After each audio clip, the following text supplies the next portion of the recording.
السلام عليكم الحباب العائلة، لاباس عليكم بخير؟ نتمنى تكونوا بخير وعلى خير وبصحة جيدة، ومبروك عليكم العواشر. نتمنى تكونوا تدوزوا هاد الأيام ديال عاشوراء بالصحة والسلامة، وسنة سعيدة، السنة الهجرية. نتمنى تدخل عليكم بالصحة والسلامة وكل ما تمنيتوا إن شاء الله يا ربي، والله يشفي كل مريض، والله يرزق كل واحد، الله يرزق كل محروم إن شاء الله يا ربي.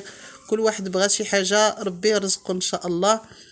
كما كتشوفوا معايا البنات، غادي ندير معكم واحد البسبوسة كتجي جد رائعة، اللي درت فيها كما كتشوفوا معايا واحد البيضة وكاس ديال السكر وواحد الليمونه هكا. غادي نحك القشور ديالها كامل، غادي نحكو غير داك القشور كما كتشوفوا البرتقالي وصافي، حيت هذاك البيض فيه ديك المروره.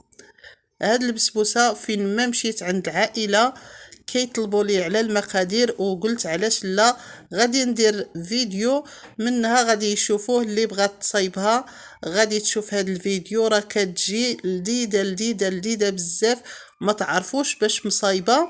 وداك الليمونه بعدا او لا حنا كنقولوا له التشين، قشرتها وكما كتشوفوا راه كيكون فيها شويه ديال العظم، خاصني داك العظم كامل غادي نحايدو وغادي نقطعها هكا. المهم راه كلشي غادي نطحنو بالميكسر، اللي ما عندهاش داك الميكسر ديال اليد غادي طحنو، ديرو في الطحان الكهربائي، راه كلشي كيطحن وكتجي هاد البسبوسه جد رائعه. واهم شيء الصحيه، غادي تشوفوا الدقيق اللي غادي نصايبوا بها. وصافي بعد ما نقيت الليمون مزيان من العظم غادي نضيف كاس ديال الماء، دائما العبار كيكون بكاس ديال العنبه. والسكر نتوما تقدروا تنقصوا او لا تزيدوا، كل واحد كيبغي كيدير على حساب الحلاوه اللي كياكل.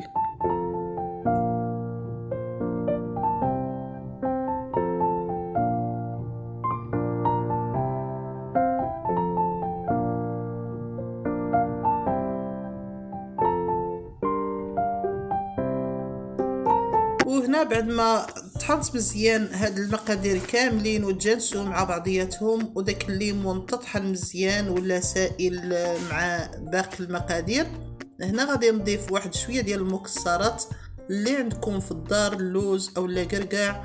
هنا عندي مخلط شويه ديال الاكاجو، شويه ديال القرقاع، البندق وشويه ديال اللوز، غادي نضيفهم وغادي نطحنهم، ماشي نطحنهم بزاف، غير واحد شويه باش ملي كناكلوا البسبوسه كنلقاو فيها داك الحبيبات ديال المكسرات.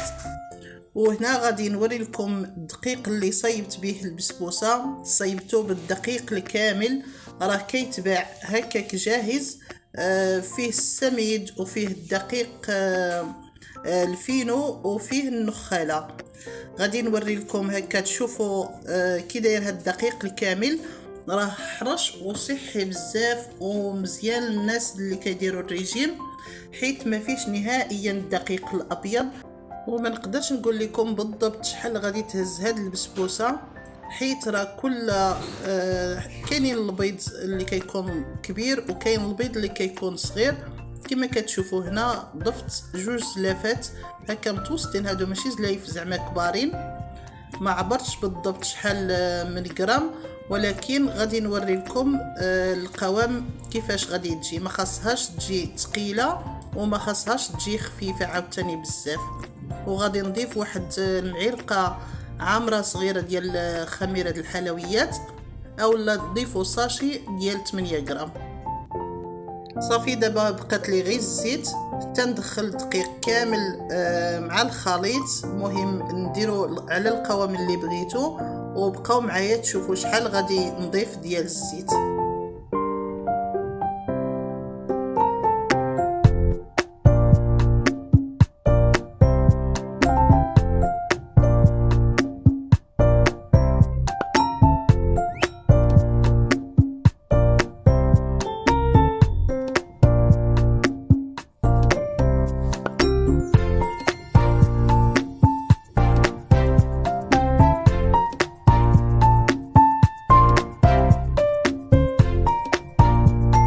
بعد ما خلطت المقادير كاملين ودخلت الدقيق الكافي، غادي نضيف كاس قل ربع ديال الزيت.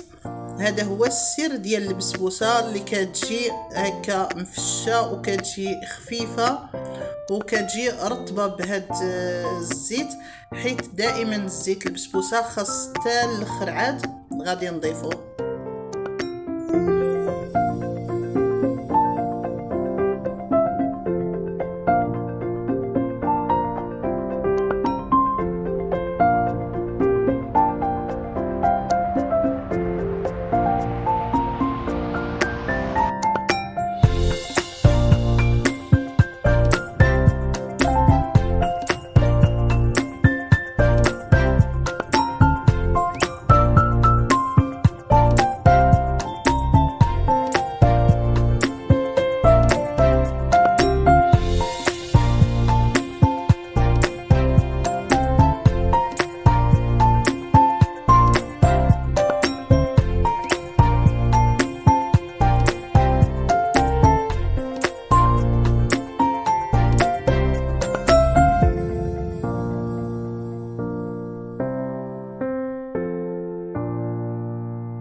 كما كتشوفوا البنات البسبوسه هي واجده، كتجي رطبه ودغيا كطيب. دائما نردوا بالكم حيت راه الدقيق الكامل اولا السميده راه دغيا كطيب في الفران ماشي بحال الدقيق الابيض.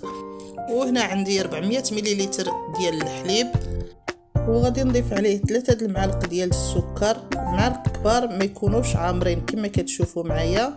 وغادي نضيف 3 المعالق ديال كريم باتيسير، شريت ديال العبار، مهم المعالق عامرين ديال كريم باتيسير. غيجي لكم بزاف البنات، ولكن مازال غادي نضيف عليه واحد الياغورت. المهم تابعوا معايا وغادي تشوفوا الطريقه، كيجي هو هذاك وكيجي شاد في راسو.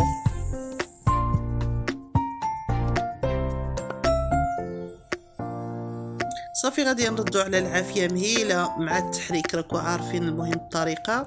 وهنا هاد المول اللي طيبت فيه البسبوسه ديموليتو وغسلته مزيان ونشفته، وضروري خاصنا نديرو هاد الطريقه، ندهنوه بشويه ديال الزيت باش ديك الكريمه ما غاديش تلصق.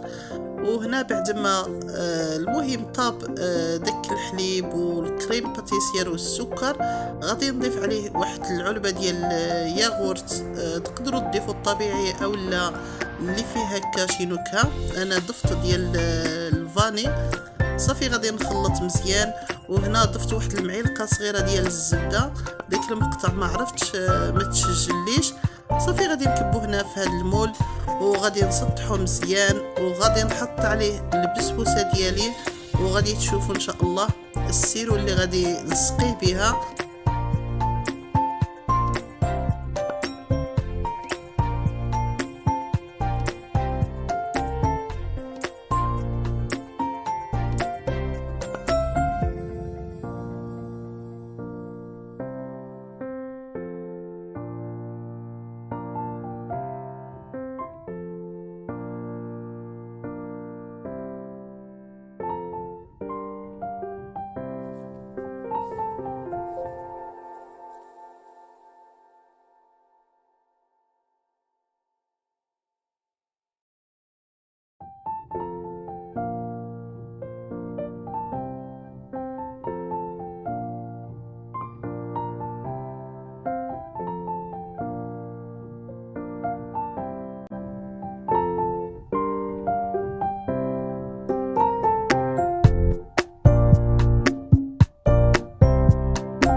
غادي نقول لكم المقادير ديال السيرو. درت الكاس ديال الماء ونص كاس ديال السكر، خليتهم تطبخوا مزيان، وغادي نزيد عليهم واحد الساشيه ديال الفاني. انا عندي ساشي غير ديال الفاني وصافي. الا عندكم ساشي ديال الزهر راه كيجي في اللوغو زوين بزاف. انا ما لقيتوش في المحل في الحانوت اللي قريبه ليا.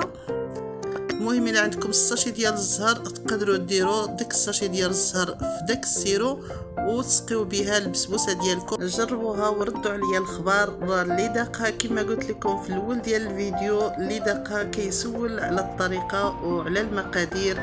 وشكرا لكم حبابي، وصلتوا معايا حتى النهايه ديال الفيديو. نتمنى يكون عجب لكم ونكون خفيفه على قلوبكم. بسلامه، حتى الفيديو الجاي ان شاء الله.